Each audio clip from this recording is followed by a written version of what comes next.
নিজের উপরে বিশ্বাস রাখো, কারণ তুমি তোমার শক্তি। সবাই সন্দেহ করতে পারে, কিন্তু তোমার বিশ্বাসই তোমায় একদিন ঠিক জিতিয়ে দেবে। তো হ্যালো বন্ধুরা, আমি উমেশ বর্মন। আজ আমার লাইফ চেঞ্জিং চ্যালেঞ্জের ডে 16, অর্থাৎ 60 নাম্বার দিন।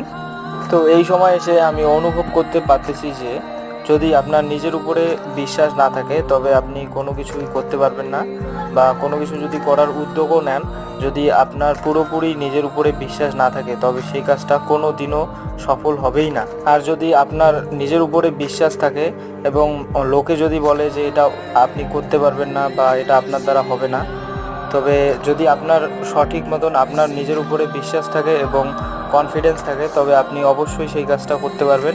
লোকে যে যাই বলুক, আপনি আপনার স্বপ্ন অবশ্যই পূরণ করতে পারবেন যদি আপনার নিজের মধ্যে সেই বিশ্বাসটা থাকে যে আমি পারবো, আমি করে দেখাবো, বা আমি অবশ্যই করব, আমাকে